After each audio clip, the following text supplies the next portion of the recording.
ఉభయ వేదాంత ప్రవర్తకులు శ్రీమాన్ గట్టు రంగాచార్ల వారు అందరికీ సుపరిచితమైన వాళ్ళే. వీరు ఈఎస్ఐ విజయలక్ష్మి అమ్మవారి ప్రధాన అర్చకులుగా అందరికీ పరిచయం. సరే, ఇంట్లో కూర్చుంటే గుళ్ళో ఉంటే కేవలం వచ్చిన వాళ్ళకి పూజలు చేయాల్సి వస్తుంది. అలా కాదు, మనమే ఇంటింటికి వెళ్ళి చేద్దామని ఒక కొత్త ప్రోగ్రాం స్వామి ఏర్పరచుకొని దివ్య దేశాలన్నింటినీ కూడా పరిచయం చేశారు. ఇక్కడ కాదు, విదేశాల్లో. ఆ తర్వాత ఇక్కడికి వచ్చిన తర్వాత మళ్ళీ తిరుప్పావైని కూడా అలాగనే ఇంటింటికి అడిగిన వారందరికీ వెళ్ళి ఆ ఇంట్లో తిరువారాధన ఉదయం కూడా ఎలా చేస్తారు ధనుర్మాసం అది చేసి ఆలయం చేసి తిరుప్పావై సేవాగలాదులు తీర్థప్రసాదాదులు అన్నీ ఇల్లునే గుడిగా మారుస్తూ ప్రస్తుతం ఆ ప్రచారంలో ఉన్నారు శ్రీమాన్ గట్టు రంగాచార్ల వారు. వారు ఈనాడు 28వ పాసురాన్ని అద్భుతంగా సాగించగలరు. కానీ వారు ఉపన్యాసానికి ఒక గట్టు వేయికి తప్పటం లేదు. కాబట్టి ఆ ఉపన్యాసాన్ని కొద్దిగా అనుగ్రహించవలసిందిగా ప్రార్థిస్తున్నాను.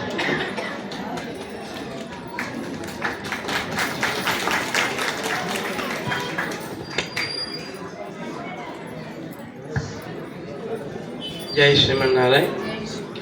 కాశ్యపాన్వయ సంజాతం నారాయణ పదాశ్రితం శ్రీమన్నారాయణం వందే యతీశ్వర శ్రీయాజుషం.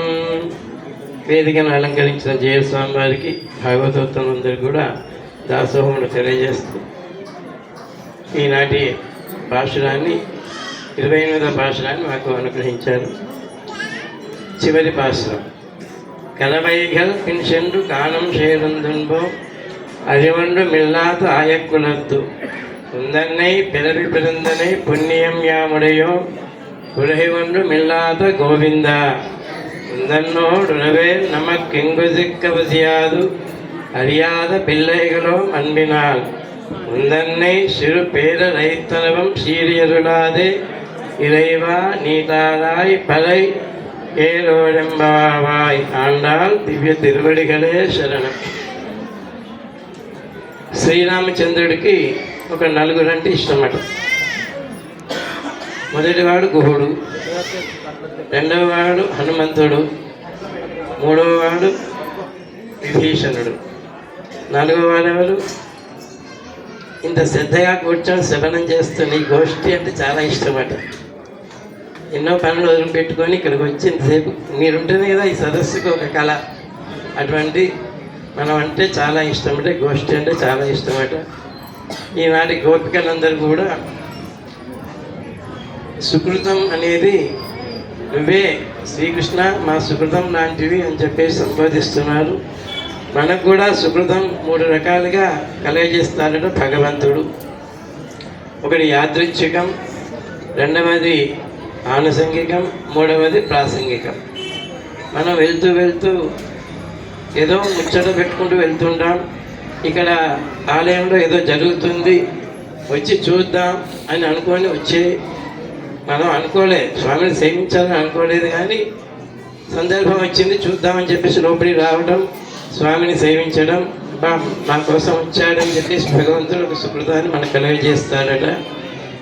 రెండవది మన పని మనం చేసుకుంటూ వేరేవాళ్ళు గొప్పకాలం అవుతుంది కనుక దాన్ని కూడా సుకృతంగా భావిస్తాడు స్వామి. ఇక మూడవది శ్రీరంగనాథుడు. ఒక శ్రీరంగం పేరు కానీ తిరుమల పేరు కానీ ఏదో ఒక దివ్యదేశం పేరును అనుసంధానం చేస్తే మాటల్లో సందర్భాన్ని బట్టి ఒక పేరు అనుకుంటే చాలట. నా దివ్యదేశం పేరు అన్నాడు వీడని చెప్పేసి మనకు సుకృతాన్ని కలిగించేస్తాడట. అలాంటిది గోదమ్మ గోపికలందరూ కూడా వ్రతాన్ని పూర్తి చేస్తున్నారు. నా సుకృతం శ్రీకృష్ణ అని చెప్పి సంబోధిస్తున్నారు. అటువంటి సుకృతం ఈనాడు వ్రతం పూర్తయింది. ఏదైనా మేము చేసి తప్పులు ఉంటే కనుక క్షమించమని ప్రార్థన చేస్తున్నారు గోపికలు. చివరిగా అమ్మ రంగనాథంలో చేరడం కోసం సిద్ధంగా ఉంది. రంగనాథంలో కిరీట భాగంలో పరమపదం ఉంటుంది, ముఖంలో పాలకడి ఉంటుంది, భుజాలలో రాముడు కృష్ణుడు వేయించేసి ఉంటారు. లోపల అంతర్యామిగా ఉండే స్వామి, అర్చామూర్తిగా ఉన్న స్వామిలో గోదమ్మ వెళ్ళి లీనమైపోయే సమయం వచ్చేసింది. ఈ గోష్ఠికి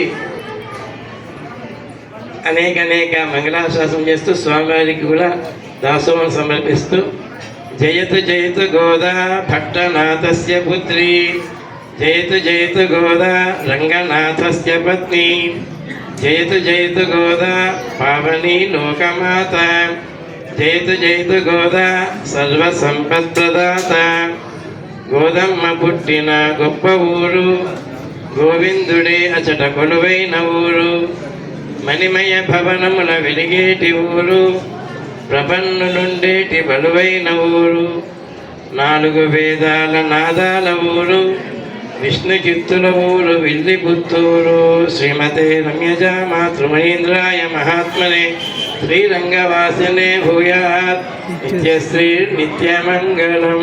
జై శ్రీమన్నారాయణ.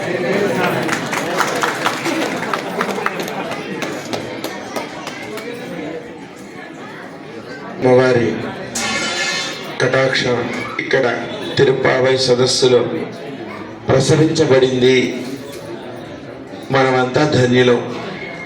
చక్కగా ప్రమాణాలతో ఆండాళ్ తల్లి యొక్క కటాక్షాన్ని మనకు అందింపజేశారు స్వామి శ్రీమాన్ గట్టు రంగాచార్య స్వామి వారు.